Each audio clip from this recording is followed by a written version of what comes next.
dia kalau kita lihat amanah dikala dia lahir, dia tubuhkan pada tahun 2015 itu. Model politik yang dibawa oleh amanah ini bukanlah mudah untuk diterima oleh orang Melayu, apatah lagi untuk dibawa oleh pemimpin-pemimpin amanah itu sendiri, macam saya sebut tentang politik nilai itu. Jadi bila terutamanya di pantai timur macam Kelantan, Terengganu, jadi persaingan amanah dengan PAS itu masih lagi banyak persamaan kerana orang amanah itu adalah orang PAS. Jadi hujahnya masih hujah yang sama. Jadi fokusnya masih fokus yang sama tentang politik itu. Jadi PAS sebagai sebuah kerajaan memanglah mereka mempunyai satu kelebihan yang cukup besar. Itu sebab dalam pilihan raya yang lalu sebenarnya rakyat sudah menolak Barisan Nasional.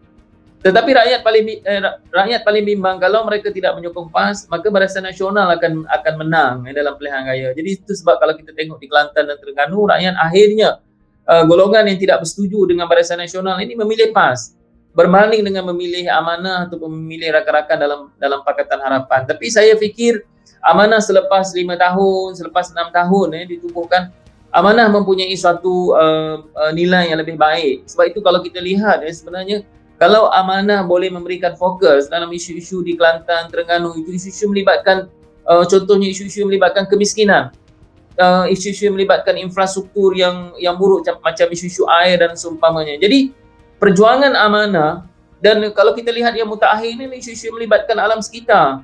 Sebenarnya kesedaran rakyat ada di situ. Kerana rakyat tahu bahawa alam sekitar itu merosakkan mereka, banjir dalam keadaan yang buruk, masa depan kehidupan mereka. Lepas tu isu-isu melibatkan kemiskinan, kita tahu bahawa Kelantan Terengganu antara negeri paling miskin. Dikala Pakatan Harapan memimpin, Yang Berhormat Menteri Kewangan Pakatan Harapan Saudara Lim Guan Eng berikan 400 juta kepada negeri Kelantan. Kita pun nak tahu juga kerajaan Melayu Islam ni pimpin, berapa juta dia berikan kepada kerajaan. Dulu saya tak pernah tanya Saudara Lim Guan Eng kenapa bagi begitu banyak kepada Kelantan, tidak kepada Melaka. Tapi dia sebut bahawa pemberian itu berdasarkan kepada kemiskinan rakyat. Jadi kita tahu bahawa isu utama di Kelantan itu sebab bagi saya amanah dia tidak bersaing dengan PAS dalam isu yang sama. Isu kita adalah isu yang melibatkan macam tadi, isu-isu yang melibatkan kelaparan rakyat. Dan kita tahu negeri-negeri ini adalah negeri-negeri yang rakyat sebenarnya kemiskinannya cukup tinggi.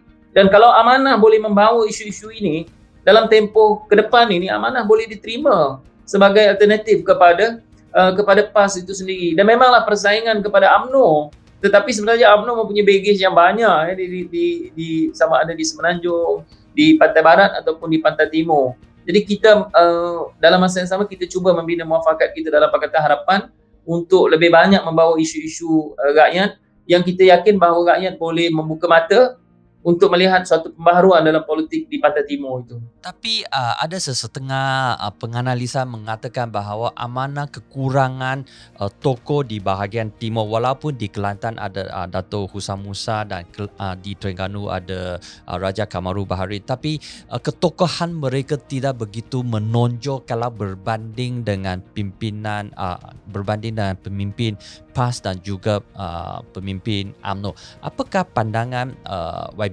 Sebenarnya kalau kita lihat macam pimpinan-pimpinan amanah di Terengganu dan juga di Kelantan, mereka ni mempunyai pengalaman yang luas juga. Macam Dato' Husam Musa pernah menjadi esko kerajaan negeri untuk tempoh yang agak lama juga.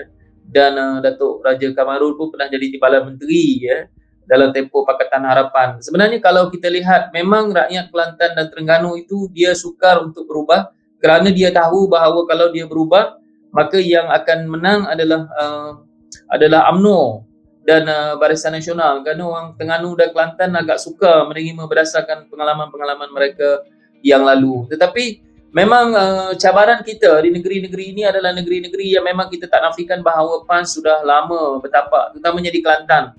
Walaupun Terengganu itu sering bertukar setiap kali pilihan raya antara UMNO dan juga PAS.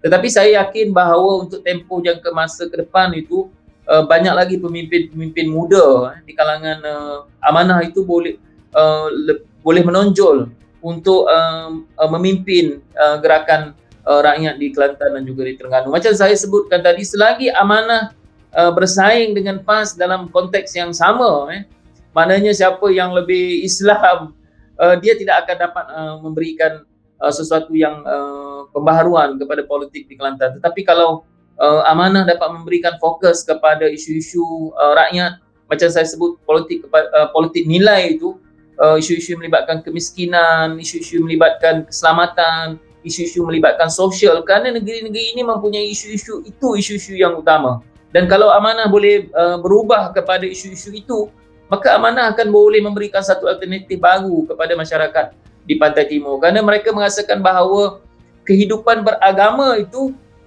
mereka lihat itu yang ada di Kelantan dan Terengganu, tapi sebenarnya kehidupan beragama itu adalah memastikan bahawa rakyat keluar daripada kemiskinan, pendidikan lebih baik, sosial antara yang terbaik, dan keselamatan paling utama, apatah lagi alam sekitar dan seumpamanya.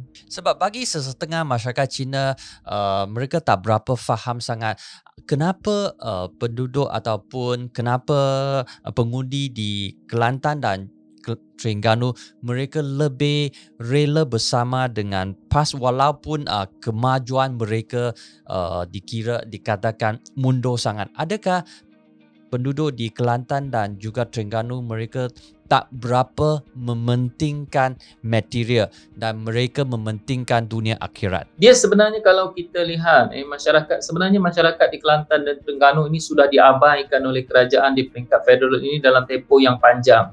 Sebab itu mereka memilih pembangkang kerana apa? Kerana mereka sebenarnya terabai.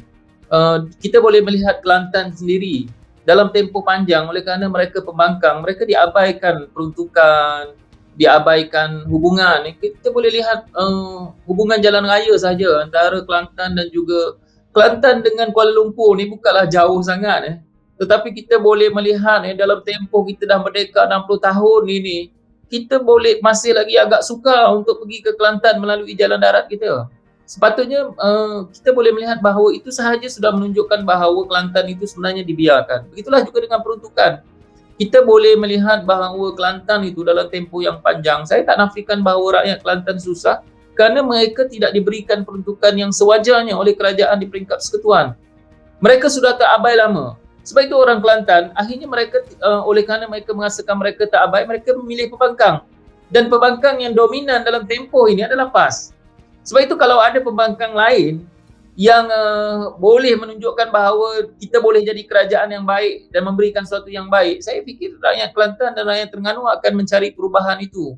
Tetapi selagi kerajaan di peringkat pusat itu, dan hari ini cabaran kepada PAS juga, bila dia jadi kerajaan, rakyat Terengganu nak tahu apakah dia dulu, kerana rakyat Terengganu dan Kelantan ini sentiasa akan merasakan bahawa kerajaan di peringkat persekutuan itu tidak memberikan sesuatu yang adil kepada mereka. Sebab itu kalau PAS gagal untuk memberikan sesuatu yang terbaik bila mereka jadi kerajaan, maka orang Terengganu dan Kelantan akan membuka mata untuk membuat perubahan dalam politik yang akan datang.